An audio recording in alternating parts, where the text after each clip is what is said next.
vamos a entrar en un nuevo sistema, que es el sistema digestivo. ¿Sí? Vamos a hablar sobre las señales neuroendocrinas en la dinámica del tránsito comparado. ¿Por qué? Porque vamos a ver muchas especies.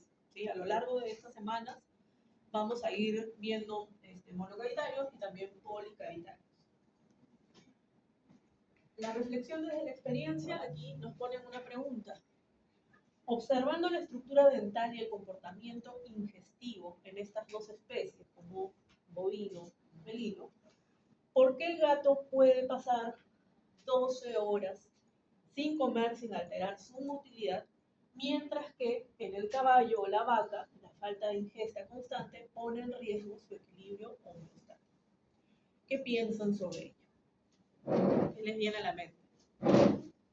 Su dieta, porque uno en base a carne y otros y caballo y la vaca es exclusivamente vegetales, plantas. Ese es un punto de partida interesante y efectivamente la dieta es diferente, ¿sí? Entonces, al ser la dieta diferente, tienen un sistema digestivo diferente, ¿sí? Si bien hay muchas similitudes, también tienen particularidades, ¿ok? Ahora, justamente esas particularidades responden a la pregunta que tenemos aquí. Entonces, ¿qué creen ustedes que estaría ocurriendo en estos dos casos? Yo creo que el caso de vacas no tiene una fermentación a nivel de acá en el intestino, sino que hay vacas a nivel. Correcto. Ellos tienen una digestión de tipo fermentativo, ¿sí? Entonces ellos necesitan que para que pueda darse esa fermentación microbiana, necesitan de una motilidad constante que genere un flujo. A diferencia de lo que ocurre en el gato, que normalmente son cazadores, ¿sí? Tienen ese instinto cazador, y su sistema digestivo está programado para mantener un ayuno prolongado. Puede pasarse 12 horas sin comer sin ningún problema.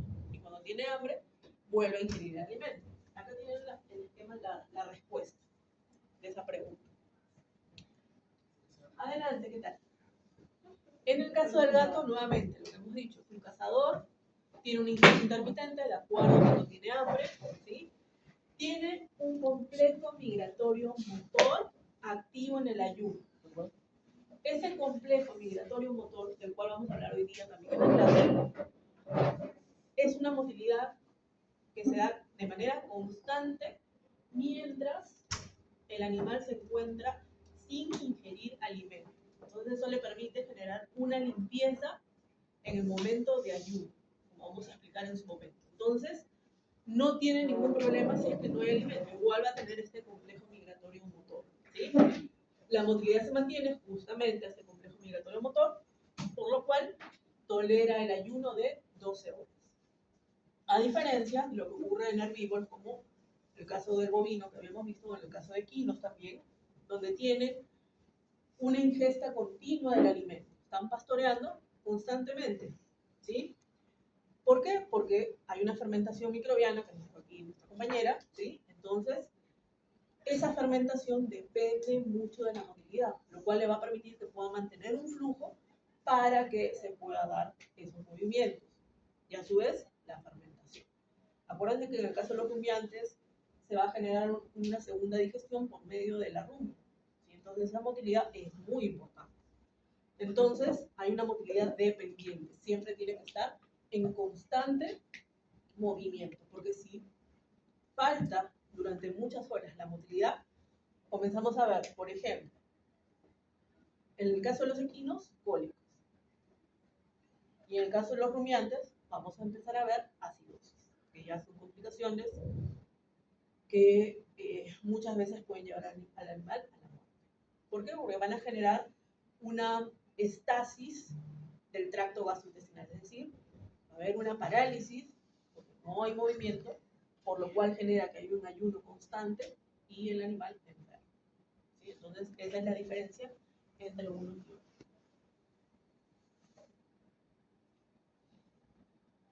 El resultado del aprendizaje es que al finalizar la sesión, ustedes van a explicar con rigor, con rigor científico, los mecanismos neuroendocrinos que regulan el apetito y la saciedad, eje grelina, leptina, describe los patrones de motilidad gastrointestinal, peristaltismo, fermentación, complejo migratorio motor, que fue lo que les dije, el CMM, integrándolos con las adaptaciones estructurales del tracto gastrointestinal en carnívoros, rumiantes y fermentadores postgástricos.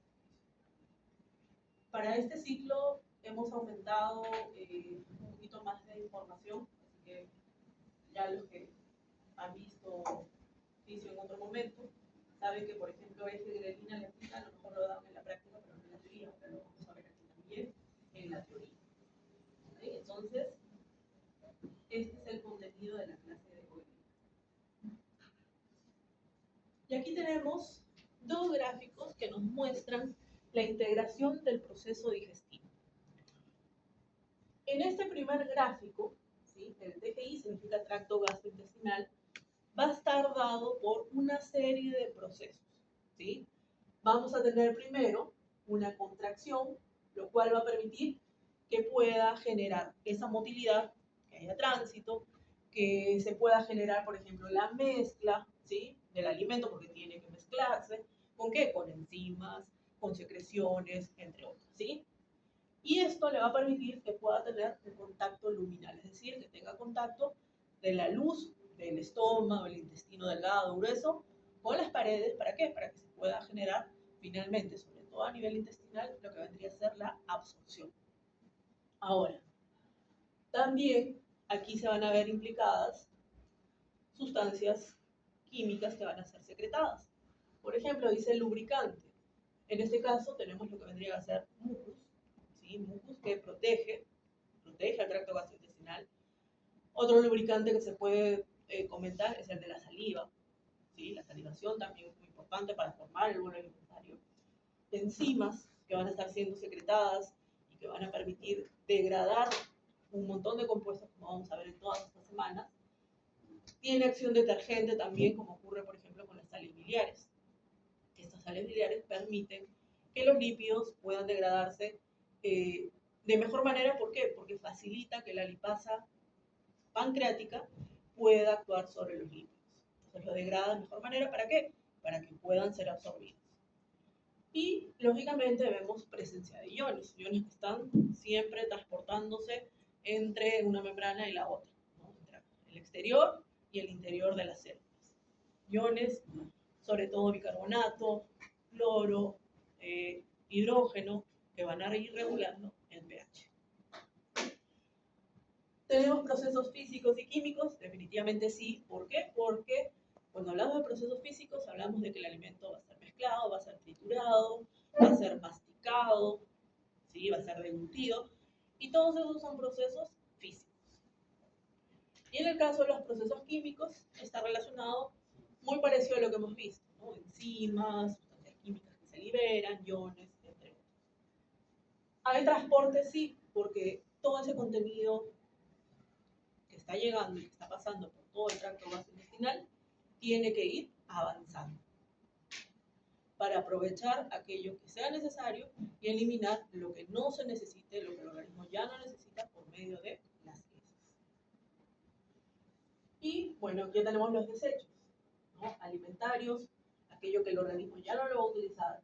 Hepáticos, porque se producen metabolitos luego de que ha ocurrido un montón de metabolismo. Y también bacterianos, porque ustedes saben que hay una microbiota importante para el proceso digestivo, ¿no? Entonces, todo eso integra las funciones del tracto gastrointestinal. Ahora, en este gráfico nos muestra básicamente lo que vendrían a ser reflejos que vamos a ver el día de hoy y todas las semanas que vienen, pero a nivel gastrointestinal, en donde vamos a tener reflejos de largo alcance y de corto alcance. Los que son de largo alcance, lógicamente, van a tener como centro integrador lo que vendría a ser el sistema nervioso central, a nivel del encéfalo, donde el animal va a recibir estímulos externos, como por ejemplo visuales, olfativos, auditivos, ¿no? De esa manera se llevan por vías aferentes a los centros integradores, y por vías eferentes, simpáticas, parasimpáticas, van a llevar las respuestas hacia el tracto gastrointestinal. Ahora, los de corto alcance son los que se dan propiamente dicho dentro del tracto gastrointestinal.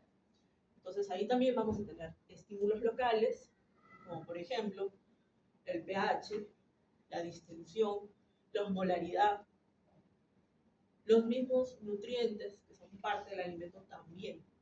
Y van a ser llevados a través de vías sensitivas locales hacia centros integradores que están formados por interneuronas, y las respuestas van a través de motoneuronas, ¿no? O neuronas eferentes hacia órganos efectores. Órganos músculo liso, células secretorias, como vamos a ir viendo en todas estas semanas.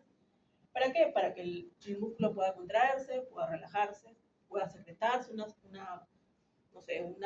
enzima, o pueda secretarse un ion, o pueda secretarse una hormona. ¿Sí? Entonces, es de esa manera como se integra, con todo lo que he hablado al principio, con estos reflejos, ¿sí? De largo alcance y de corto alcance.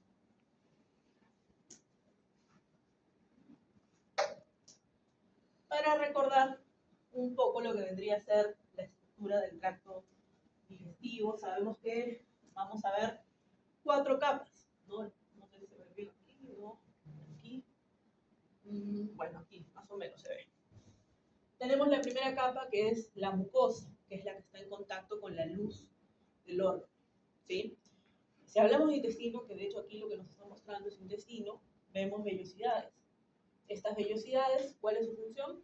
Básicamente aumentar la superficie de contacto para que pueda generar absorción, ¿sí? Absorción de nutrientes. Luego tenemos la siguiente capa. ¿Cuál es la siguiente capa? La submucosa, ¿sí? La submucosa, que se caracteriza por presentar glándulas, vasos linfáticos, vasos sanguíneos, ¿sí? Por lo tanto, a ese nivel se encuentra un plexo, que es el plexo submucoso o plexo de Meissner, ¿sí? Entonces, todas las secreciones se van a nivel del tracto gastrointestinal, se van a procesar a este nivel, a nivel de la submucosa. Luego tenemos nuestra tercera capa, que es la capa muscular, que tiene 2 tipos de músculo, circular y longitudinal. ¿Sí? Los vemos aquí, circular y longitudinal. ¿El circular es transversal? Puede ser considerado transversal. Ahora, también hay un músculo de tipo oblicuo que se encuentra en el estómago de algunas especies. Puede encontrarse un tercer tipo, ¿sí? Que es el oblicuo. Pero principalmente vamos a encontrar longitudinal y el circular. Entre ambos músculos se encuentra otro plexo, que es el plexo mientérico o plexo de Auerbach, ¿sí? Que está relacionado con la motilidad. Y finalmente tenemos la cuarta capa, que es la más externa, que es la serosa, que se continúa ¿con quién? Con el mesenterio. ¿Sí? Es una capa protectora, pero que también recibe irrigación y también inervación.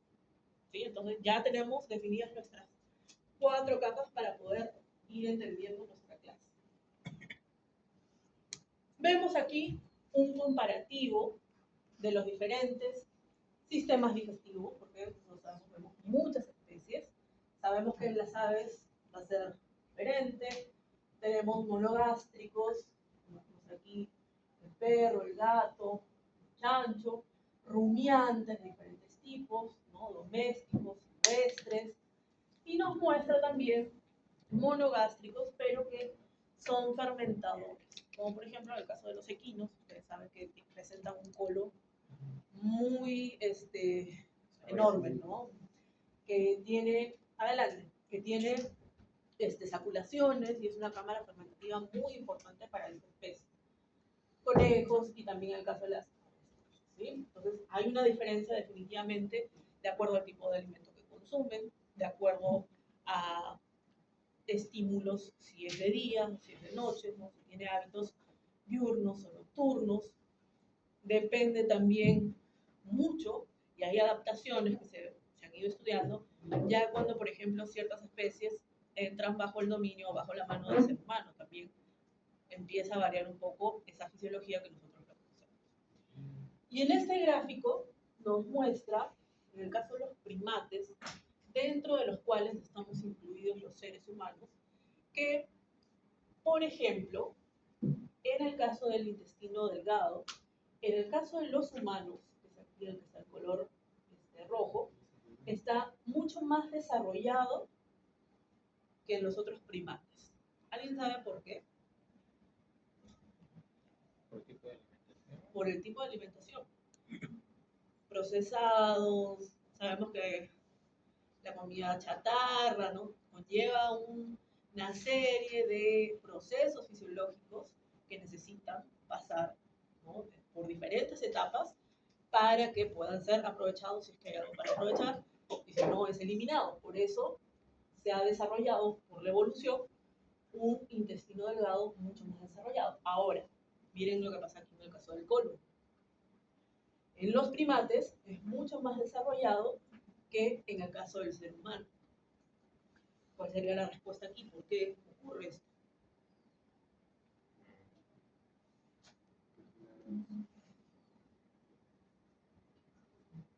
Por la funcionalidad. ¿Por la qué? No. La respuesta es que tiene que ver también con el tipo de alimentación. Plantas. Por las plantas, por los vegetales, exacto. Entonces necesitan aquí una fermentación más preparada para poder aprovechar nutrientes de los vegetales, ¿no? Entonces, en el caso del ser humano, se quedó corto en ese aspecto. Entonces, es por eso, es por la alimentación. Ahora, la fisiología digestiva en aves, para empezar, tenemos que recordar que las aves tienen diferentes hábitos alimenticios y eso también generó que puedan evolucionar y desarrollar diferentes tipos de picos. ¿Sí? Por ejemplo, el pájaro carpintero tiene un pico diseñado ¿para qué? Para poder golpear, picar ¿no?, la madera y poder obtener larvas, ¿no?, de termitas o de cualquier insecto que pueda encontrarse en ese lugar. Entonces, a desarrollar. O frugívoros, en el caso del tucán. Se encargan de alimentarse de frutas, comienzan a cortarla, a pelarla y la pepa la dejan a un lado, no la ingieren. Es un pico especial. Si es que les aviso cómo come un tucán, se van a dar cuenta de lo maravilloso que es, porque ingiere todo menos la pepa.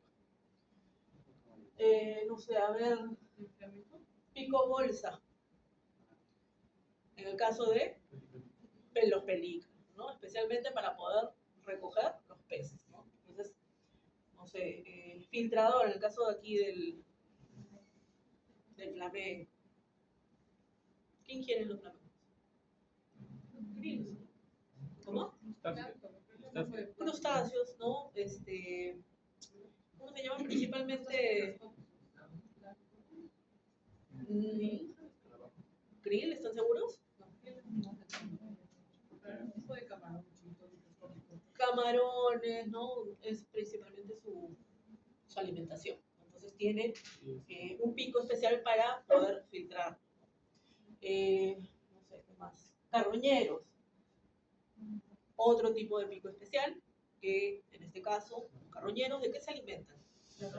De la carroña, de restos, de carne putrefacta, ¿no? Entonces, de huesos, incluso tienen un pico tan fuerte que pueden triturar algunos huesos.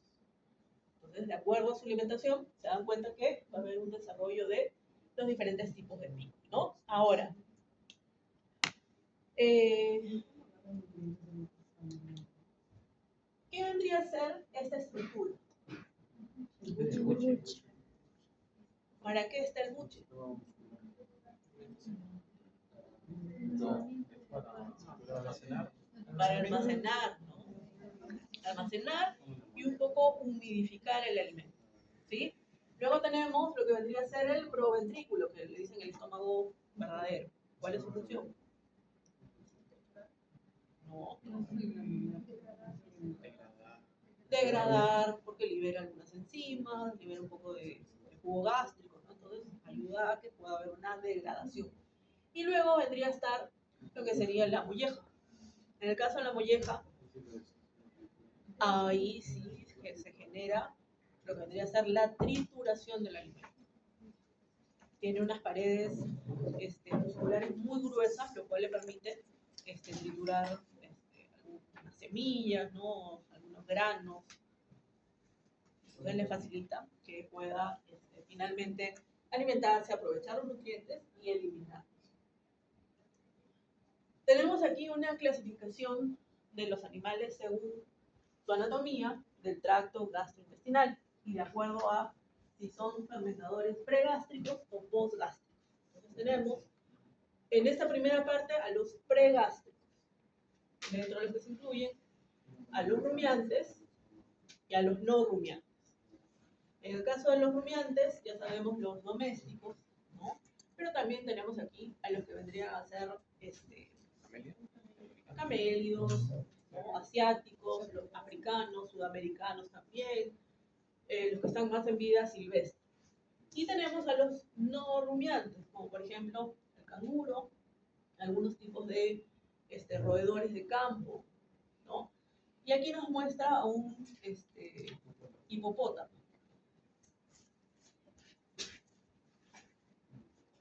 ¿Qué significa esto que sean pregástricos? Salud. Significa que tienen una cámara fermentativa importante que hace parte de su nutrición.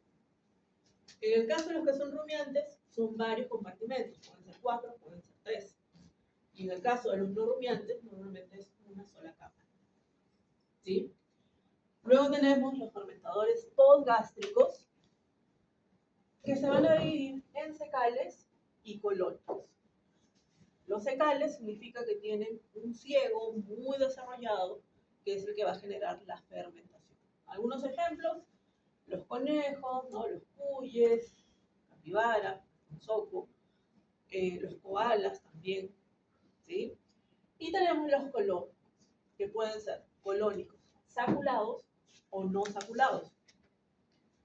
En el caso de los saculados, principalmente vamos a encontrar en los equinos, todas las especies de equinos. Y los colónicos no saculados, principalmente a los caninos. ¿Okay? Perros, gatos, caninos en general, felinos en general. ¿Sí? Se van a encontrar dentro de este grupo. ¿Sí?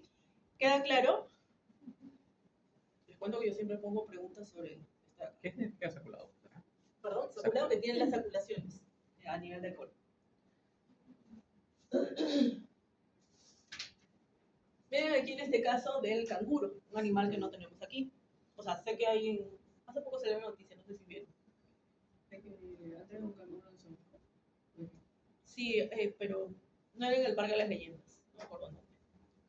Y está bien bonito, bien cuidado, lo tienen recontra bien cuidado, lo han rescatado. Bueno, entonces voy al centro del tema, ya no estoy por otro lado. En este caso, que habíamos dicho que es un fermentador pregástrico no rumiante. Entonces, este es el estómago, ¿sí? El estómago de un canguro que tiene saculaciones, es muy saculado, muy saculado, y es una cámara fermentativa. ¿Cuál es la importancia de estas saculaciones? Que en estas saculaciones se va a ir acumulando el alimento. ¿De qué se alimentan? De plantas, vegetales, pastos, ¿sí? Entonces, muchas veces en los lugares que habitan, esos pastos, esas pasturas, son muy fibrosas, es decir, que aportan pocos nutrientes, son muy secos, ¿sí? Entonces, por lo tanto, comienzan a acumularse en estas circulaciones durante más tiempo. ¿Para qué? Para que estos microorganismos puedan aprovechar al máximo todo lo que puedan sacarle a esos vegetales, que son más ricos en fibra que en nutrientes. Entonces, el alimento permanece más tiempo, gracias a las circulaciones, para aprovechar todos los nutrientes que puedan, ¿sí? Entonces, es por eso que tiene esta característica. ¿Qué pasa en el caso de los camélidos sudamericanos? Sabemos que tienen 3 compartimentos. El compartimento 1, que es el más grande, tiene una función muy parecida a lo que es el rumen en los rumiantes. Es decir, una cámara fermentativa que va a generar ácidos grasos volátiles, que es la fuente de energía, ¿sí? Va a estar aprovechado para justamente esa energía ir almacenando. Tenemos el compartimento 2. El compartimento 2 básicamente nos dice que se encuentran marcapasos. ¿Qué significa esto? Que vamos a ver a este nivel gran cantidad de células intersticiales de Cajal, que son las células marcapasos a nivel gastrointestinal. ¿Sí? Células intersticiales de Cajal, vamos a hablar de ellas en un momento más, que se caracterizan por generar un ritmo eléctrico de base. Es decir, que si bien no vamos a ver contracciones, sí vamos a ver cierta motilidad muy leve, porque genera ondas lentas, ¿sí? Que no llegan al umbral. Y también en este compartimento 2 se genera gran absorción de agua. También tiene esa función. Y el compartimento 3 actúa como un estómago glandular, es decir, va a liberar ácido clorhídrico y va a estar liberando también enzimas que van a ir degradando el alimento que haya pasado hasta ese punto, ¿no? Para que finalmente llegue a nivel del intestino y se pueda aprovechar, por ejemplo, algunos aminoácidos, se pueda aprovechar glucosa, y lo que no se necesita será eliminado por medio de las heces. Tienen aquí un link diapositiva, les recomiendo que lo revisen, ¿no? Como para tener un pantallazo más sobre el tema. Aquí hay otro animal que no tenemos en nuestro país, que es el koala. Habíamos dicho que es un fermentador o gástrico, secal o colónico. Secal, correcto, muy bien. Entonces quiere decir que tiene un ciego muy desarrollado, tiene gran tamaño. Como vemos aquí, vean su estómago, pequeñito, pero el ciego es muy amplio. ¿De qué se alimentan los koalas? De las hojas del eucalipto, ¿no? Esas hojas del eucalipto, ustedes saben que si los ingiere otro animal, es tóxico. ¿Sí? Incluso si lo ingiere el ser humano, es tóxico. Estos animales han desarrollado cierta capacidad para bloquear dichas toxinas. Y ustedes han visto que viven normalmente sobre los árboles. Pasan la mayor parte del tiempo sobre los árboles. Es difícil que bajen. Lo pueden hacer, sí lo pueden hacer. Pueden ir a fuentes de agua, pero normalmente ellos a nivel del ciego aprovechan de, primero, bloquear las toxinas y segundo, aprovechar todos los nutrientes que le pueda brindar esa hoja de eucalipto, incluso el agua. ¿Sí? Les aporta el agua suficiente para no tener que ir a una fuente de agua en especial. Pueden pasar muchos días sin consumir agua. ¿Por qué? Porque esas hojas de eucalipto le proveen del agua necesaria. Ahora, lógicamente, yo sé que hemos visto en las noticias que a veces hay esos incendios forestales en Australia y bajan y le dan con la botellita, porque bueno, en esos casos ya no es fisiológico, ¿no? Es algo extremo. Entonces, en esos casos sí, obviamente necesitamos ayudarles a reponer esos líquidos, ¿sí? Entonces, vean, este ciego muy desarrollado, contribuye a que se pueda captar nutrientes, vitaminas, neutralizar los tóxicos y le permite absorber agua. Vamos a otro caso especial, que es el de los conejos. Me imagino que alguno de ustedes tiene o tuvo conejos alguna vez, ¿sí? Y normalmente vemos cómo son sus heces, ¿no? Las heces, lo que normalmente encontramos que tenemos que limpiar son las famosas bolitas, ¿no? Estas acá, que son las heces puras. Pero también los conejos van a generar otro tipo de heces, que son las heces blandas, que son los secotrofos, que tienen esta forma de racimo, le dicen, como si fuese un racimo de uva. ¿Cuál es la diferencia entre unas y otras? Y es que, aparte de los componentes, como podemos ver, ¿no? En el caso de los secotrofos son las heces blandas, y en el caso de las heces duras se conocen como cagarrutas. Ese es el nombre que le han puesto, ¿no? Entonces, hay diferencias en su composición. ¿Cuál es la diferencia aquí? Que cuando genera estos secotrofos normalmente tienen esta forma de racimo, pero además, a nivel de lo que vendría a ser el ciego y parte del colon también, van a generar, ¿qué cosa? Vitaminas del complejo B, vitamina K, nutrientes, agua, ¿sí? Entonces, por lo tanto, como ya no puede regresar ese intestino delgado, son eliminadas. Entonces, el conejo lo reconoce y lo ingiere. Normalmente suele ingerirlo directamente desde el ano. En el momento en que está siendo expulsado estas heces blandas, ya son ingeridas, por eso normalmente nosotros no las vemos. Sí, es un poco difícil. Por lo tanto, pasa por una segunda digestión. Entonces, ya a nivel del intestino, lo que vamos a ver es que esas vitaminas del complejo B, la vitamina K, los electrolitos y el agua van a ser aprovechados. Entonces, ahí sí ya vamos a tener heces más duras, más secas, más fibrosas, que son las eliminadas. Son finalmente las carraduras. ¿Sí? Entonces, ellos realizan la secotrofia. También tienen su proceso especial, que es el que acabamos de explicar. Ahora, vamos a hablar del apetito y el hambre. En este caso, se va a regir por el eje grelina-leptina. La grelina es conocida como la hormona del hambre y la leptina como la hormona de la saciedad. ¿Sí? Entonces tenemos hambre y saciedad. ¿Qué nos muestran estos dos gráficos? Que prácticamente es lo mismo. Que cuando se encuentra el animal o la persona en ayunas, como por ejemplo nosotros cuando nos despertamos y nos levantamos, el estómago comienza a secretar una hormona que es la grelina. Y la grelina va a viajar por vía sanguínea hasta el hipotálamo, sobre todo en la parte lateral, ¿sí? En el núcleo lateral, y va a comenzar a estimular al neuropéptido y a la proteína agouti, ¿sí? Que tiene ese nombre. Ambas, cuando se activan, generan esa sensación de hambre, que el animal vaya a cazar o que nosotros vayamos a prepararnos el desayuno. ¿Sí? Entonces, hay una activación por parte de la grelina.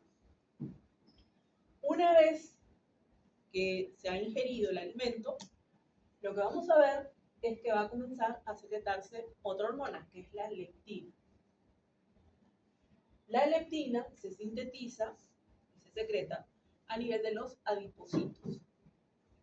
Los adipocitos lo liberan y por vía sanguínea va a llegar hacia sus receptores, que son receptores de leptina tipo STAT. Los van a encontrar como así, LER, tipo STAT, o también STAT Janus. ¿Sí? En los libros, en los artículos, la van a encontrar. Normalmente están así, pero no sería raro que los encuentren. Y también lo pueden encontrar como STAT JAK. También. ¿Sí? Muy bien, entonces, cuando se une a sus receptores, que principalmente se encuentra en la parte, en el núcleo ventromedial del hipotálamo, comienza a activar a las melanocortinas. Estas melanocortinas, ¿sí? CAR o POM también, lo que hacen es inhibir al neuropéptido y a la proteína agouti, y por lo tanto dan esa sensación de saciedad, esa sensación de llenura. Ingerí el alimento, me llené, esa saciedad la va a generar la leptina. Ahora también, como pueden ver en el gráfico, tenemos al péptido YY336, que se secreta, se sintetiza y se secreta a nivel intestinal, ¿sí? Al intestino delgado y también a nivel del colon. Y lo que hace cuando se libera, luego de haber ingerido el alimento, es inhibir al neuropéptido Y y a la proteína agouti. Entonces, por lo tanto, también inhibe el hambre, ¿sí? La saciedad. Y tenemos también a la insulina que la vamos a ver en la última parte del curso. Esta insulina se secreta ¿cuándo? cuando los niveles de glucosa están aumentados, cuando la glucemia está elevada, no hay hiperglucemia.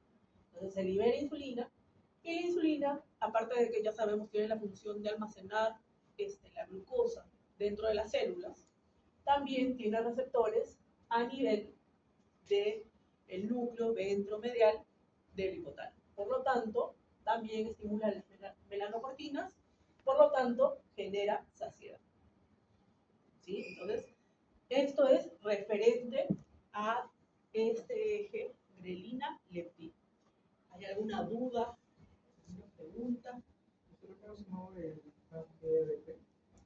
Proteína agouti. Lo prueba.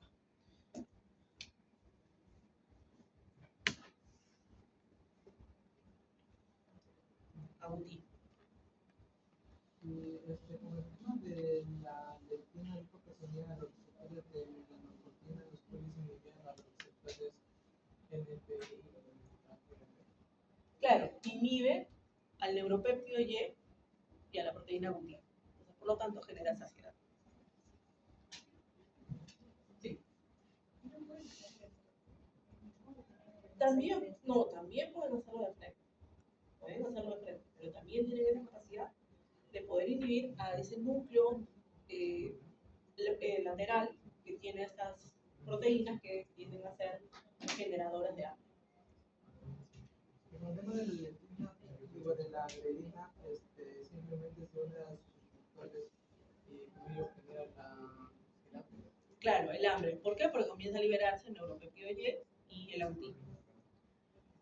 Ahora, en este caso, nos muestra básicamente lo mismo. Nos habla de efectos de lo que vendría a ser la glucemia, si está aumentada, si está disminuida, ¿no? Este gráfico es la interpretación que gracias a la IA, sabemos que nos facilita mucho, entonces por eso les he colocado la interpretación de ese esquema que tenemos,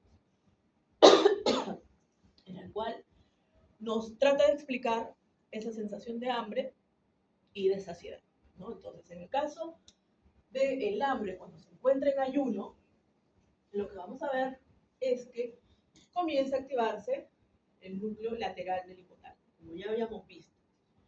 ¿Sí? Quiere decir que se activa, se comienza a liberar grelina. ¿Por qué? Porque los niveles de glucosa en sangre están bajos. ¿Sí? Entonces, hay una etapa de ayuno importante. Por lo tanto, la grelina comienza a liberarse. Cuando se libera, llega hasta el núcleo lateral del hipotálamo, por lo tanto, comienza a permitir la liberación del neuropéptido Y de la proteína agouti. Como es acción de hambre, por lo tanto, genera que aumente la ingestión del alimento. Búsqueda del alimento, cazar su alimento, o en el caso de los humanos, ir a prepararnos un alimento o comprarlo, en el peor de los casos. Ahora, ¿qué pasa cuando ya ingirió el alimento? Los niveles de glucosa están elevados, y en este caso lo que vamos a ver es que comienza a liberarse leptina y por lo tanto se activa el centro de la saciedad, que es el núcleo ventromedial. ¿Sí? El núcleo ventromedial, por lo tanto aquí vamos a ver que el grupo de las melanocortinas son activadas, generan saciedad y disminuye la ingestión del alimento. Ahora, aquí también tiene que ver algunos factores, como por ejemplo la yo siempre me equivoco cuando digo esa palabra, es la palatabilidad. ¿Sí? Palatabilidad. ¿Qué significa? Que un alimento sea palatable.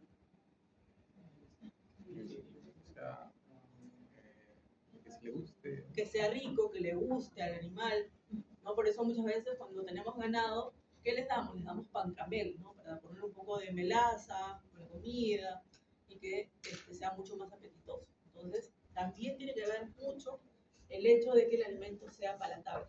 Es lo mismo con nosotros. Si estamos con mucha hambre y vamos a un restaurante, pedimos un plato y el plato está horrible, incomible, no van a comer. Creo que la mayoría no lo comería. O pediríamos otro plato, pediríamos que nos cambien o nos vamos directamente.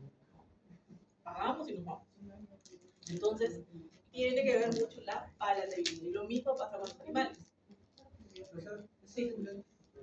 AHL son el lugar donde se encuentran estas células. El núcleo lateral del hipotálamo. Con respecto al NVN, también es el lugar donde se encuentra la mente. El ventromediano del hipotálamo. Es donde se encuentra la mente. Exacto. Que sería el de la salud. Ahora, también hay una teoría que nos habla de acuerdo a si se genera lipólisis o lipogénesis. Y esto influye mucho en los hábitos alimenticios de todas las especies. ¿Sí? Entonces, donde hay un periodo de oscuridad, es decir, en horas de la noche, normalmente, ¿qué ocurre? Adelante. Hay un ejemplo más claro en los seres humanos. ¿Qué nos dice? Que tenemos que cenar ligero, ¿sí? Que tiene que ser algo suavecito, como para que no caiga mal, y tiene una razón de ser. Y es que se va a generar efectos de lipogénesis. ¿Por qué? Porque estamos en reposo. Luego de la cena, de hacer algunas tareas, nos vamos a dormir. Entonces, por lo tanto, todos esos nutrientes van a ser aprovechados, sobre todo la glucosa, para convertirse en lípidos, para convertirse en grasa, ¿sí? ¿Y se va a almacenar en dónde? En los adipocitos. ¿Sí? Entonces eso hace que tengamos las llantas, todos los rollitos, qué sé yo, y en los animales también, igualito. Y en los tejidos magros, tal vez algo de energía pueda llegar, pero principalmente se va a almacenar en los adipocitos, generando triglicéridos, un aumento de triglicéridos. Ahora, a mayor horas luz, vean, dice postprandial. Postprandial significa después de haber ingerido el alimento. ¿Sí? Eso se llama efecto postprandial. ¿Qué ocurre en este caso? Se genera una ingesta mayor calórica, tanto los animales como el ser humano. ¿Por qué? Porque como están generando actividad, vamos a suponer, animales de pastoreo, y ustedes tienen que, no sé, ir al trabajo, tienen que venir a la universidad, entonces hay un gasto de energía. Entonces, esa disposición se da por medio de la lipólisis. Y esa lipólisis va a estar disponible ¿de dónde? Desde los adipocitos. Los adipocitos van a comenzar a descomponerse. ¿Sí? ¿Para qué? Para obtener esa energía. Va a ir hacia el hígado y en el hígado vamos a ir obteniendo energía por medio de metabolismo. Entonces ahí tenemos la teoría de la lipogénesis y la lipólisis. Entonces depende mucho de los hábitos alimenticios, a mayor hora de luz y a menor hora de luz. ¿Sí? Entonces hay ahí una variación. En una hay mayor ganancia de lípidos y en la otra, es decir, a mayor hora de luz, hay mayor disponibilidad de utilizarlas para obtener energía. Sí. Una duda con respecto cuando en las personas, mayormente en los zoos dicen que se alimentan y luego se duermen. Dicen que genera mayor tejido y mayor adipocitos. En cambio, en los perros geriatras tienen un menor gasto energético, por esto también se van acumulando los adipocitos. Se pueden ir acumulando los adipocitos, pero también ten en cuenta que estás teniendo mayor desgaste de los músculos, más atrofia. ¿Por qué? Porque se mueve menos, entonces hace que parezca que es como que gana menos peso. ¿Sí? Pero igual hay una ganancia de lípidos. Solamente que no se nota mucho, ¿por qué? Porque como te digo, los músculos comienzan a disminuir. ¿Sí? Las fibras musculares.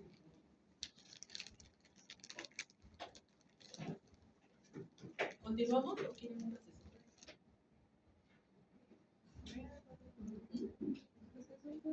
¿Continuamos? Ya, continuamos.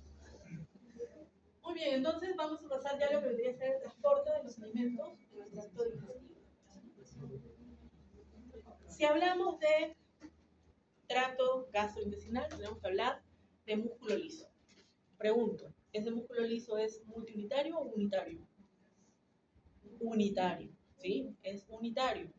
¿Por qué? Porque acuérdense que habíamos visto el multiunitario y el unitario. El unitario que habíamos dicho, que funciona como un sinsitio, como si fuese una célula gigante. Entonces, por lo tanto, vemos que Se contrae el estómago, se relaja, se contrae, se relaja. Entonces, funciona como un sencillo. Entonces, unitario. Y sabemos que esas señales van a pasar a través de lo que vendrían a ser las uniones gamma. Permitiendo que dichas señales, sean excitatorias o sean inhibitorias, finalmente puedan ser procesadas. Y tenemos las ondas lentas. Las ondas lentas son pequeñas ondas de despolarización y repolarización que no llegan al umbral.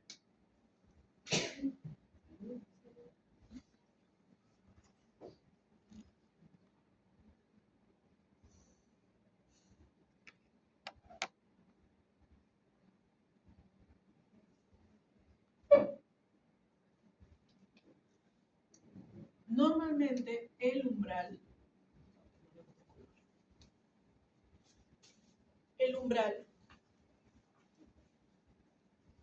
no, para esto primero tengo que decirles que el potencial de membrana en reposo en el tracto gastrointestinal suele ser de menos 60 milivoltios, ¿sí?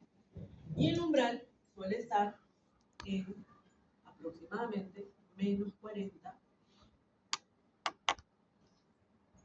milivoltios.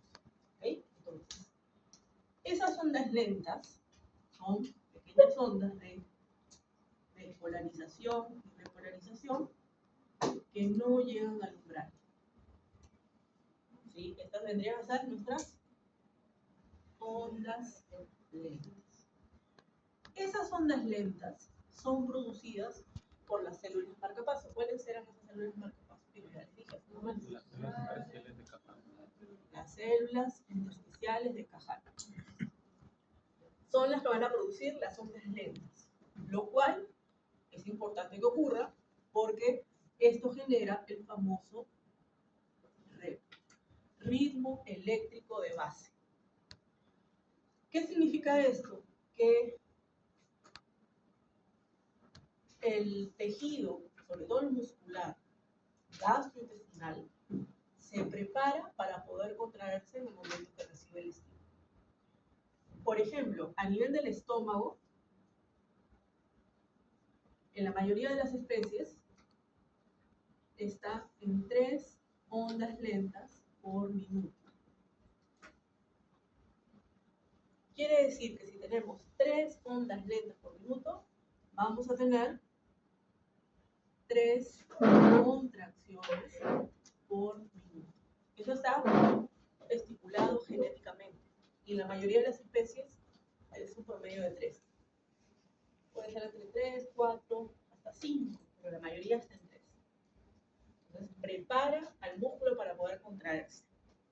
Y a nivel del intestino delgado, puede ir de 12 hasta 18 ondas lentas por minuto. Es mucho más, tengan en cuenta de que la longitud del intestino delgado también es algo mayor, entonces necesita de 12 a 18 ondas lentas por minuto, lo cual significa que vamos a tener 12 a 18 contracciones por minuto.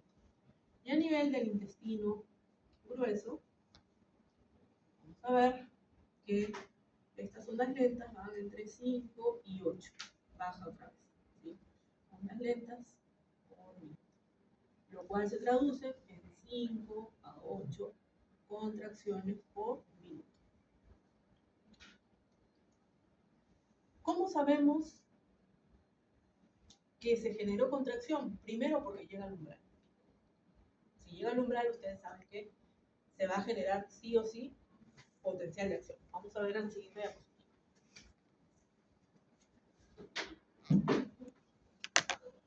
Vean, tenemos aquí las ondas lentas. Una vez que hay un estímulo, llegada del alimento, hace que alcance el umbral y va a generar su potencial de acción en espiga. Ojo, que pueden generarse varias espigas, como vemos aquí, es muy normal. Y a estas varias espigas que vemos se conoce como salva de potencial o de potenciales. ¿Sí? Salva de potencial o de potenciales. Lo cual significa que se está contrayendo. Si tenemos, nuevamente, 3 ondas lentas, tenemos 3 contracciones. Eso está estipulado, por repetir, genéticamente. Ahora, ¿dónde se encuentran estas células intersticiales de Cajal? Por ejemplo, a nivel del estómago, se encuentran principalmente en la curvatura mayor. Es ahí donde vamos a ver una gran densidad de células intersticiales de Cajal. A nivel del intestino, sobre todo a nivel de entre las capas del plexo mientérico, ahí también hay una gran densidad, ¿sí? Entre la capa circular y la longitudinal.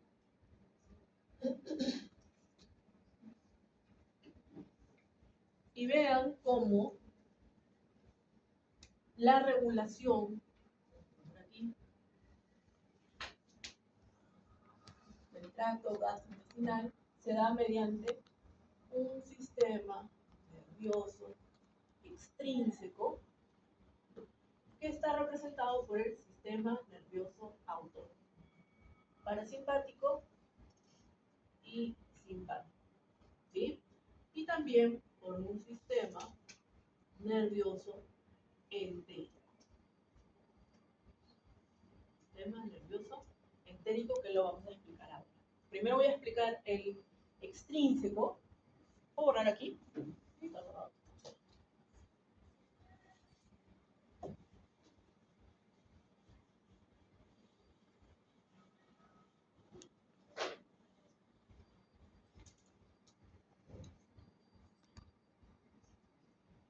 Vean, cuando hablamos del sistema nervioso extrínseco a nivel del tracto gastrointestinal, significa que vamos a tener, como hemos colocado allá, la injerencia del sistema nervioso autónomo, con sus vías simpática y parasimpática.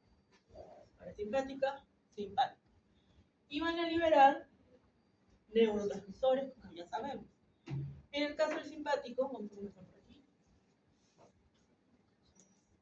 Fibra preganglionar, libera acetilcolina, se une a la postganglionar en sus receptores, ¿cuáles? Acetilcolina y no, nicotina. Nicotínicos, y las postganglionales liberan adrenalina, noradrenalina, o epinefrina, norepinefrina. En este caso, el simpático, a nivel de tracto gastrointestinal, suele generar inhibición. Encontramos gran cantidad de receptores alfa 2, podemos encontrar receptores beta 2 que ya sabemos que tienen una señalización que sabemos que es excitatoria, pero la respuesta es prácticamente inhibitoria, ¿sí? Pero principalmente alfa 2.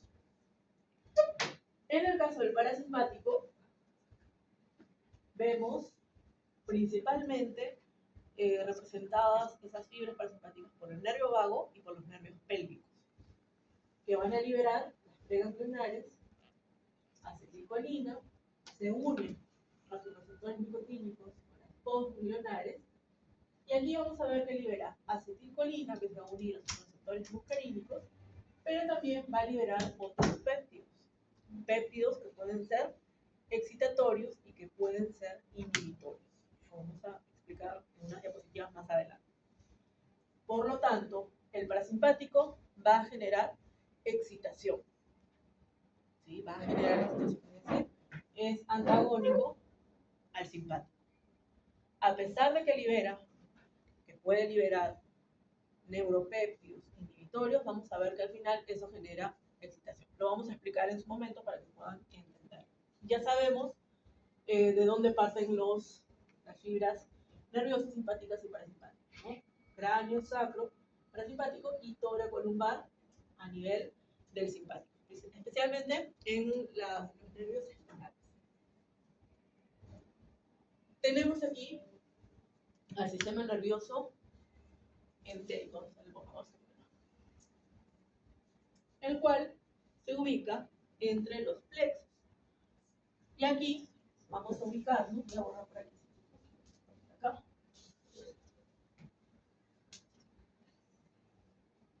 Tenemos nuestras capas, mucosa, submucosa, la muscular, ¿no? Circular, longitudinal y el plexo mientérico. Y aquí lo que vamos a ver es que se van a generar señales locales. Esos estímulos locales van a ser captados por receptores que van a generar reflejos, pero a nivel local, como su nombre lo indica, dentro de estas capas. Si llega hasta la submucosa, esto va a generar que aumente o que disminuya las secreciones. Si llega hasta el plexo mientérico, entonces esto va a generar que aumente o que disminuya la motilidad. ¿Sí? Entonces, cuando hablamos de plexo submucoso, hablamos de secreciones, y cuando hablamos de plexo mientérico, hablamos de motilidad. Ahora, este sistema nervioso entérico, que sabemos que es local, no deja de integrarse al sistema nervioso extrínseco. Por eso también puede recibir señales del simpático o del parasimpático. Por ejemplo, creo que ya no hacen esa práctica tampoco, pero cuando trabajamos con sapito, le extraíamos el estómago. Y el estómago seguía contrayéndose, relajándose, a pesar de estar fuera del sapito. Estaba colgado en una pipeta especial y se le llenaba de suero para poder ver. Se le colocaba acetilcolina, se contraía, ¿no? Contábamos las contracciones. Colocábamos adrenalina, se relajaba, se inflaba como un globito de agua. Estaba totalmente relajado.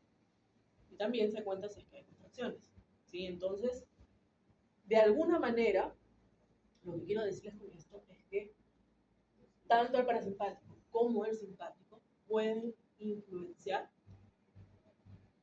a este sistema nervioso entero. Se tienen que relacionar de todas maneras.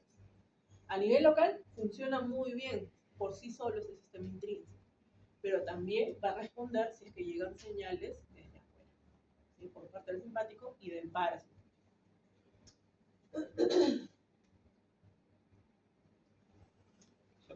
Sí. ¿En qué caso llegaría, o sea, tendría señales del parasimpático o simpático? Depende del estímulo. Por ejemplo, cuando llega el alimento al estómago, comienza a activarse esto de acá, comienza ya a haber respuesta, pero también lleva a través de vías aferentes, parasimpáticas, a través del nervio vago, hasta el encéfalo, hasta el centro dorsal motor, que es el centro del nervio vago, y va a llevar la respuesta eferente hacia lo que estamos viendo aquí. ¿Para qué? Para aumentar las secreciones, para aumentar la motilidad. ¿Sí? De esa manera responde. Ahora tenemos lo que vendría a ser la aprehensión de los alimentos. ¿Qué es la aprehensión?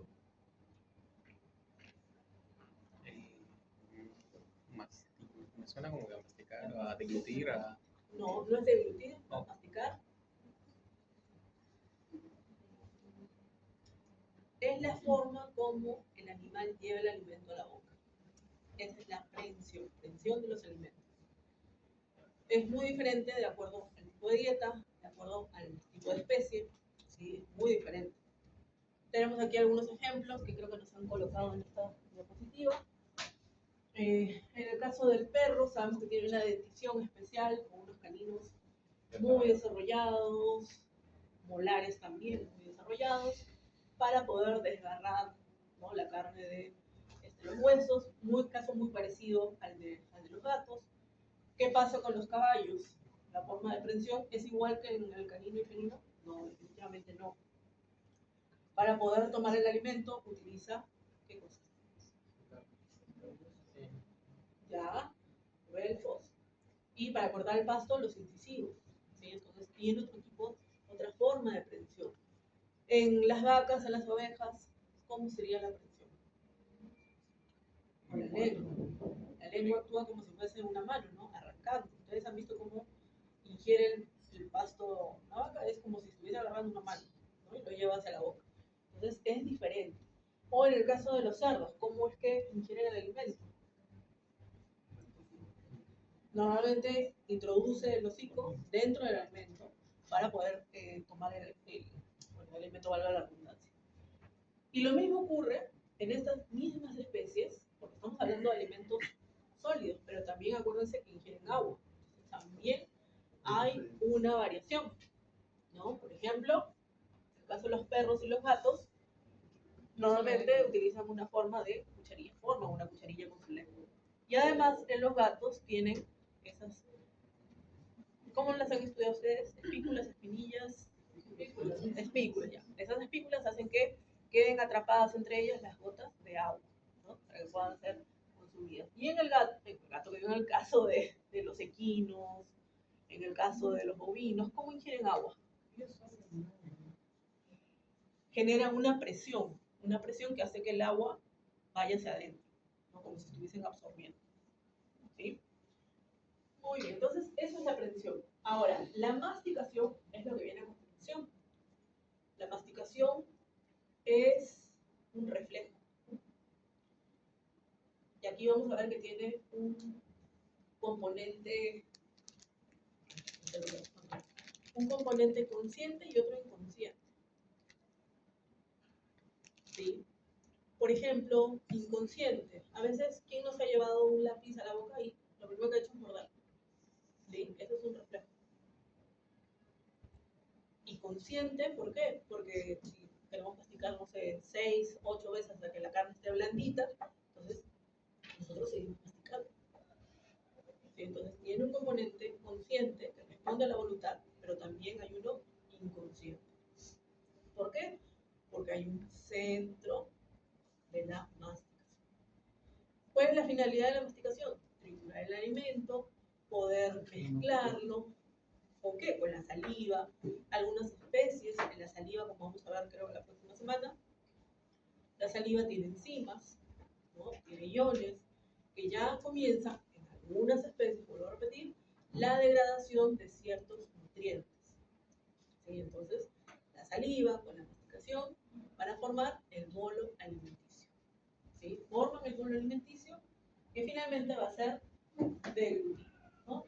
Un poco de masticación, sabemos que es un acto reflejo, ya les comenté, lo cual sabemos que hay un centro de la masticación. ¿Qué nervios vamos a ver implicados tanto aferentes como eferentes? Vamos a ver el hipogloso, el glosofaringio, vamos a ver el trigémino, vamos a ver el facial, todos ellos están implicados en llevar y traer señales hacia ese centro de la masticación, ¿sí? Para que finalmente se pueda obtener una mayor superficie de contacto de los alimentos que van a llegar hasta el estómago para empezar el proceso de digestión. Entonces, por lo tanto, se necesita formar ese bolo alimenticio. ¿Para qué? Para que pueda ser deglutido. Y tenemos que hablar ya de la deglución, que en la mayoría de las especies va a constar de dos fases, una fase voluntaria y una fase involuntaria. Algunos la fase involuntaria la dividen en dos subfases, una de tipo faringia y otra de tipo esofágica. Es normal, no se preocupen si es que encuentran esa clasificación, que igual ambas responden a lo mismo, y aquí nos muestra de que nuevamente tenemos un reflejo. Ahí tenemos el reflejo de la deglución. El primer componente, que les dije que es voluntario, la señal va a provenir de la corteza cerebral, porque es la que está dando la señal de que ese bolo alimenticio formado pase hacia la faringe. ¿Cómo? Levantando la lengua, ¿no? Cuando nosotros ya masticamos bien, formamos el bolo alimenticio, levantamos la lengua hacia el paladar, hacia arriba y hacia atrás, y el bolo alimenticio cae, ¿sí? Pero ya cuando se convierte en reflejo, es decir, ese componente inconsciente, involuntario, entonces vamos a tener vías aferentes que van a llevar dicha información a través de varios nervios, sobre todo el hipogloso, el glosofaringio, el trigémino también y el facial, lo van a llevar hacia el centro de la deglución, donde se procesa toda esa información y la respuesta va a ir a través de vías diferentes, también dentro de esos nervios. ¿Para qué? Para generar el proceso de glutógeno. Ahora, en las vías diferentes se le va a sumar ¿quién? El nervio vago. El nervio vago tiene que llegar hasta la parte más inferior y posterior del esófago. ¿sí? Entonces, por lo tanto, aquí vemos que se suma ese nervio vago. ¿Para qué? Para tener la respuesta, ¿no? Entonces, hay este gráfico de aquí, les he colocado la leyenda, de cómo se da este proceso. ¿Qué es lo que les estaba diciendo? Creo que ustedes lo tienen este acá, ¿no? Se lo voy a pasar a las delegadas, ¿sí? Tenemos la fase voluntaria, que es lo que les había comentado. Una vez formado el bolo alimenticio, la lengua presiona a ese bolo formado contra el paladar hacia arriba y lo empuja hacia atrás, es decir, caudalmente. ¿Para qué? Para que pueda llegar a la faringe. Una vez que llega a la faringe, inicia la fase involuntaria. Aquí vamos a ver implicados el nervio glosofaríngeo, el trigémino y el nervio vago. ¿Por qué? Porque hay un estímulo. El estímulo es ese bolo alimentario. Entonces, esas vías aferentes a través de estos nervios van a llegar al centro de la deglución. Una vez que llega al centro de la deglución, sabemos que se procesa la información y la respuesta a través de vías diferentes van a generar, como pueden ver, muchos efectos, muchas respuestas. ¿Para qué? Para que pueda darse esa deglución finalmente, ¿sí? Entonces, ¿qué ocurre? Hay elevación del paladar blando. ¿Para qué? Para cerrar la nasofaringe y que no entre aire, principalmente. Se eleva la laringe, ¿no? Los cartílagos de la laringe comienzan a elevarse, se cierra la glotis para que no hagan falsa vía. Si se hace falsa vía, sí vamos a tener complicaciones porque, en pocas palabras, el paciente se atora, siente que se está asfixiando. La epiglotis ayuda a proteger estas vías aéreas, que se mantengan cerradas. Hay relajación del esfínter esofágico superior, necesitamos que se abra para que pueda pasar ese bolo alimenticio, y se contraen los músculos faríngeos, lo cual va a permitir que sea el empuje necesario para que ese bolo llegue al esófago. Una vez que llega al esófago, seguimos en una fase involuntaria. Aquí también vemos reflejo, pero es un reflejo, digamos, un poco más sencillo. ¿Por qué? Porque solamente implica al esófago. Entonces, aquí el bolo alimenticio que llegó al esófago, ¿sí? Se va a transportar por medio de ondas peristálticas. Las ondas peristálticas son ondas de empuje, son ondas de propulsión. Permiten que ese bolo pueda continuar su recorrido hasta el estómago. ¿Sí?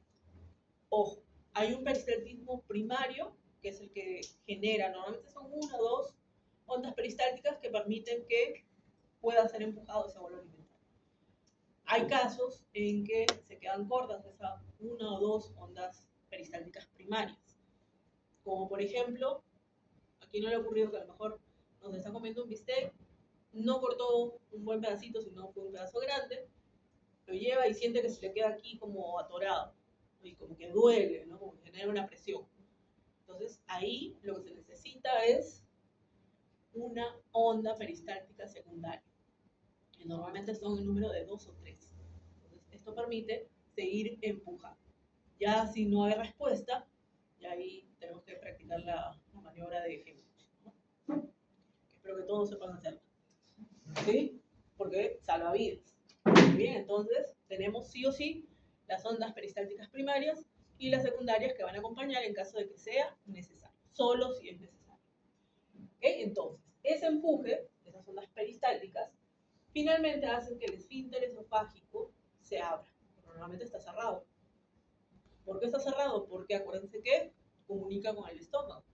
El estómago tiene contenido y ese contenido podría regresar. Entonces, por lo tanto, siempre está cerrado, salvo cuando ese bolo alimenticio ha llegado hasta ahí, es un estímulo y se abre, permitiendo que pueda pasar hasta el estómago. E inmediatamente se cierra, justamente para evitar el reflujo. Bueno, ustedes son muy jovencitos, creo que no sufren de reflujo, pero si alguien sufre de reflujo, saben que es un poco fastidioso porque sube el contenido gástrico, ¿no? Mucho estrés seguro. Sí, pero se siente como que ácido. Claro, es el ácido clorhídrico que está subiendo, que quema, ¿sí? Que normalmente suele ser poco, pero esto se mide en grados, ¿no? ya te estás tratando, normalmente en un grado, 2 grados no pasa nada, pero cuando ya es grado 3, muchas veces se necesita cirugía. O a veces nosotros tenemos pacientes que tienen megaesófago, ¿no? Que justamente la parte inferior, donde está el esfínter esofágico inferior, se forma como una bolsa. Entonces, ¿qué pasa? Que el contenido del bolo alimenticio, o cuando hay reflujo, se acumula a ese nivel. Entonces, comienza a irritar, a generar lesiones, y es muy fastidioso para el paciente. ¿Por qué? Porque primero que no se alimenta bien, no va a ganar los nutrientes necesarios. Entonces, en este caso, ¿qué se recomienda? En el caso de perros, creo que lo habrán visto, perritos que comen sentados en, como que en unas sillas especiales, con su tazón, su platito más alto, ¿no? ¿Para qué? Para que no tenga que bajar.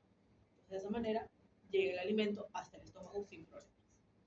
Ahora, como les digo, si ya se complica, ahí sí hay que hacer cirugía. Y se corrige. Solo con el tema de reflujo se refiere a que provoca la emesis. Sí, pero no se debe confundir reflujo con emesis. Porque el reflujo puede llegar hasta el esófago y ahí queda. Mientras que el emesis significa vómito. ¿Sí? Ahí sí sale todo. Ahora, con la motilidad esofágica se generan cambios de presión, como vemos aquí. Sabemos que a nivel del tórax hay una presión negativa, que la hemos visto, la presión intratorácica negativa. Vimos el respiratorio. Entonces, esos cambios de presión son importantes que ocurran, porque si no, no vamos a tener el paso de ese bolo alimenticio. Entonces, cuando normalmente está en reposo, ¿sí? El esfínter esofágico superior, normalmente, vean lo que nos dice, hay una alta presión. Y esa alta presión permite que se mantenga cerrado, ¿sí? Que se mantenga cerrado ese esfínter. Cuando está en reposo, es decir, antes de deglutir el alimento.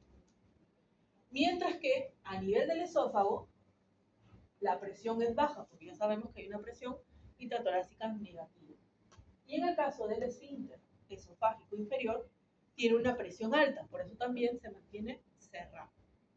Ahora, cuando ingresa el alimento, cuando ya estamos hablando de deglución, estas presiones cambian. ¿Sí? Van a cambiar. Por lo tanto, la presión a nivel del esfínter esofágico superior cae y se abre, permitiendo el paso del bolo. Para que se pueda dar el empuje del bolo alimenticio, la presión a nivel del cuerpo del esófago ahora comienza a aumentar. Eso le da el empuje. Normalmente esa presión alta va detrás del bolo. ¿Para qué? Para empujar. Hasta que llega al esfínter esofágico inferior y aquí la presión, lo que vamos a ver es que ahora cae. ¿Para qué? Para que pueda relajarse ese esfínter y finalmente el bolo pueda llegar hasta el estómago.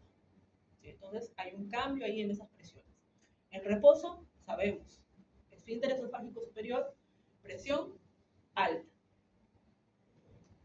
Cuerpo del esófago, presión baja, por esa presión intratorácica negativa, y esfínter esofágico inferior, presión alta. ¿Para qué? Para que pueda mantenerse cerrado. Y cambia cuando ingiere el alimento, es decir, cuando está en el proceso de la deglución. ¿Sí? No, profesor, después de digerirlo ya cambian su presión. Claro, o sea, cuando llega, por ejemplo, ese bolo alimenticio de la faringe al esófago, significa que esa presión que era alta tuvo que bajar. ¿Para qué? Para que pueda abrirse. Y después de eso vuelve a subir. Vuelve a subir, se cierra. Pero, mientras tanto, el cuerpo del esófago cambia. De esa presión baja, ahora sube. ¿Para qué? Para que pueda empujar ese bolo. ¿Sí?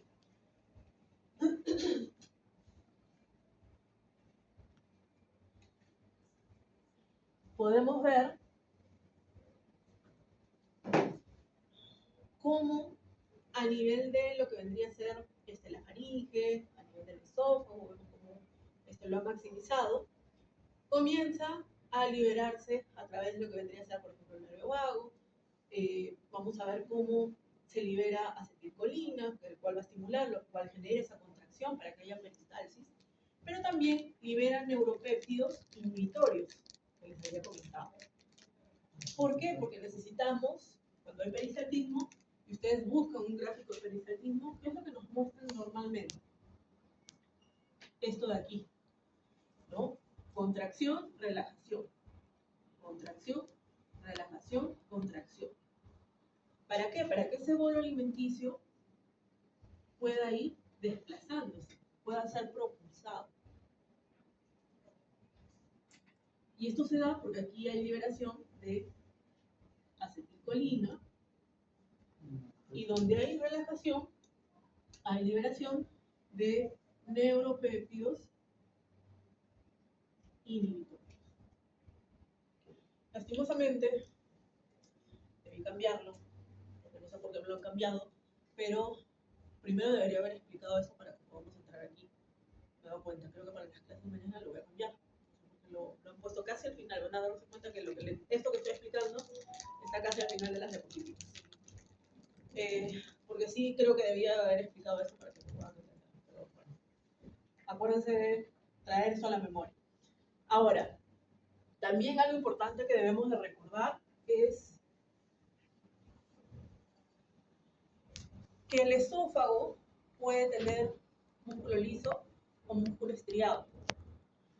Puede tener de los dos, puede haber una transición entre uno y otro, ¿no? Por ejemplo, en el caso de los perros, en el caso de los gatos, en el caso de los equinos, tienen mayor cantidad de músculo estriado, a diferencia, por ejemplo, de un bovino que tiene más músculo liso, ¿sí? Entonces, va a depender de si estamos hablando de músculo estriado o si estamos hablando de músculo liso, para ver de dónde provienen esas señales que van a liberar acetilcolina. Si hablamos de músculo liso, estamos hablando definitivamente de parasimpático. Y vamos a ver que tenemos al núcleo dorsal motor. Ese es el núcleo dorsal motor, que es el centro del nervio vago, del parasimpático. Y tiene una porción rostral y una porción caudal. Si las señales provienen desde la porción rostral del núcleo dorsal motor, va a liberar acetilcolina, que va a generar esta excitación. Está abriendo aquí y aquí, donde está contrayendo. Si la señal proviene de la porción caudal, ¿sí?, de este núcleo dorsal motor, va a liberar principalmente péptidos inhibitorios, como por ejemplo el óxido nítrico. Óxido nítrico que ustedes ya lo conocen, lo hemos visto por el lado de sangre, de presiones, ¿no?, a nivel del sanguíneo, vasodilatación. Pero también genera inhibición a nivel del tracto gastrointestinal, ¿sí? Vemos que en ambas va a generar porque tiene que ir avanzando, que es justamente lo que estamos viendo ya. ¿Para qué? Para que pueda haber propulsión de ese bolo. Ahora, si encontramos mayor cantidad de músculo estriado, esa señal que va a liberar acetilcolina proviene del núcleo ambiguo. Este núcleo ambiguo va a liberar acetilcolina, llega al músculo estriado, donde vamos a encontrar receptores nicotínicos, ya no muscarínicos, y va a generar que se pueda dar la contracción, permitiendo que el bolo pueda ser finalmente deglutido. ¿Sí? Entonces, ojo con esa diferencia en cómo se da el paso del bolo a nivel del esófago, si es que es músculo liso o si es músculo estriado. Por ejemplo, aquí en este gráfico nos muestra músculo estriado, pero también músculo liso. Entonces, esta primera parte va a ocurrir lo que estamos viendo acá. Y en la parte de abajo va a ocurrir esto que estamos viendo. Sí, entonces, para que lo tengan. ¿Tiene un nombre específico, así como caudal y craneal? Algunos le dicen rostral, medial y caudal. Pero con que me coloquen núcleo vivo, para mí está perfecto. Porque ahí no hay tanta diferencia, todos van a liberar acetilcolina. Acá sí hay diferencia. En el caso del rostral, va a liberar acetilcolina. ¿El craneal? Rostral. Bueno, rostral o craneal, ¿no? Pero la mayoría de libros hablan de rostral. Y el caudal va a liberar principalmente de tipo inhibitorio. El núcleo ambiguo simplemente secreta Acetilcolina. Sí. Tiene fibras motoras que hacen que libere acetilcolina. ¿Alguna pregunta hasta aquí? ¿Te parece haber sido un proceso? Sí, ya. ¿Ya se va?